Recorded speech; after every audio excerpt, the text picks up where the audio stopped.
ಸನ್ಮಾನ್ಯ ಸಭಾಧ್ಯಕ್ಷರು,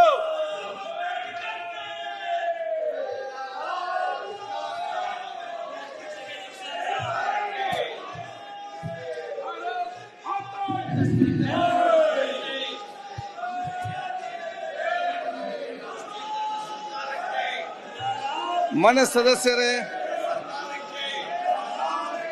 ದಯವಿಟ್ಟು ತಾವು ತಮ್ಮ ತಮ್ಮ ಆಸನ ಕೂತ್ಕೊಳ್ಳಿ. ಸದನದ ಕಲಾಪವನ್ನು ನಡೆಸಲಿಕ್ಕೆ ತಾವೆಲ್ಲ ಸಹಕರಿಸಬೇಕಂತ ಕೇಳಿಕೊಳ್ತೇನೆ. ಮಾನ್ಯ ಸದಸ್ಯರಿಗೆ ದಯವಿಟ್ಟು ತಮ್ಮ ತಮ್ಮ ಸೀಟಲ್ಲಿ ಕೂತ್ಕೊಳ್ಳಿ. ಸದನ ನಡೆಸಬೇಕಲ್ಲ, ಸದನ ನಡೆಸಿದ್ರೆ ಹೇಗೆ? ತಮ್ಮ ನಮ್ಮ ಸೀಟ ಎಷ್ಟು ದಿನ ಆಗ್ಲಿ ನೀವೆಲ್ಲ ಕೂತ್ಕೊಳ್ಬೇಕಂತ ಕೇಳ್ಕೊಳ್ತಿದ್ದೇನೆ.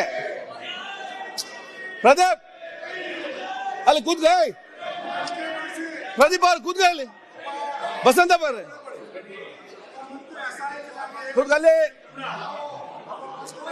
ನಾರಾಯಣ ಸ್ವಾಮಿ ಅವರೇ ಏನಾಗಿದೆ? ನೀವು ಕೂತ್ಕೊಳ್ರಿ. ಸರ್ಕಾರ ಅಶೋಕ್ ಆ ಮಂತ್ರಿಯ ಮಾತನ್ನು ಕೇಳಿದೆ. ಇವತ್ತು ಸರ್ಕಾರ ಕೂತಿರೋದು ಇಡೀ ಸದನಕ್ಕೆ ಅವಮಾನ ಮಾಡ್ತಾ ಇದ್ದೀರಾ. ಒಬ್ಬ ಇದು ಅವರು ನನ್ನ ಮೇಲೆ ನಾನು ಬಂದು ಅಂಗಲಾಚಿದ್ರು ಕೂಡ ನಿಮ್ಗೆ ಅಲ್ಲಿರುವಂತ ಸಚಿವರಿಗೆ ಒಬ್ಬರಿಗೂ ಅದು ಜ್ಞಾನನೇ ಇಲ್ಲ. ಸಚಿವರಿಗೆ ಸಪೋರ್ಟ್ ಮಾಡ್ಬೇಕು ನಮ್ ಕೋಆರ್ಡಿನೇಟರ್ ಅಂತ ಯಾರು ಇಲ್ಲ. ಸರ್ಕಾರ ಸತ್ತೋಗಿದೆ. ಯಾಕೆ ಮಾಡಿದ್ರು ಸ್ಟೇಟ್ಮೆಂಟ್?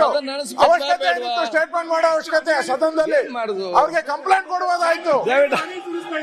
ದಯವಿಟ್ಟು ಸ್ವೀಕರಿಸಿ. ಅವರು ಸ್ಟೇಟ್ಮೆಂಟ್ ಯಾಕೆ ಮಾಡ್ಬೇಕಾಯ್ತು? ಯಾಕೆ ಅವಕಾಶ ಕೊಟ್ರಿ ನೀವು?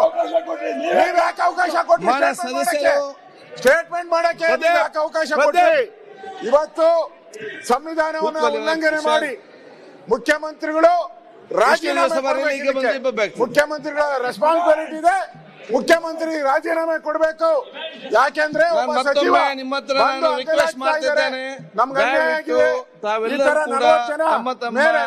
ಸ್ವೀಕರಿಸಿಕೊಂಡು ನಮ್ಗೆ ಸದನ ನಡೆಸಲಿಕ್ಕೆ ತಾವೆಲ್ಲ ಸಹಕಾರ ಮಾಡ್ಬೇಕಂತ ಕೋರ್ತೇನೆ. ನಡೆಸಬೇಕು ಅಂದ್ರೆ ಅವ್ರಿಗೆ ಯಾಕೆ ಅನುಮತಿ ಕೊಟ್ರಿ? ನೀವು ಮಾತಾಡಕ್ಕೆ ಯಾಕೆ ಅನುಮತಿ ಕೊಟ್ರಿ ಮಂತ್ರಿಗೆ? ಅದ್ರ ಮೇಲೆ ಕ್ರಮ ಮಾಡ್ಬೇಕಲ್ಲ ನೀವು. ನಿಮ್ ಜವಾಬ್ದಾರಿ ಅಲ್ಲ. ಕೂತ್ಕೊಂಡು ಮಾತಾಡ್ಬೇಕಲ್ಲ. ಇಲ್ಲಿ ನೀವು ಏನಂತ ಮಾಡ್ತೀರಿ? ನಾವು ಕೂತ್ಕೊಂಡೆ ಮಾತಾಡಿದ್ದು, ನೀವು ಅದಕ್ಕೆ ಕೇಳೇ ಇಲ್ಲಲ್ಲ. ನೀವು ನ್ಯೂಸ್ ಫಸ್ಟ್ ನಿರ್ಭೀತಿಯಿಂದ ನಿಮ್ಮ ಪರವಾಗಿ.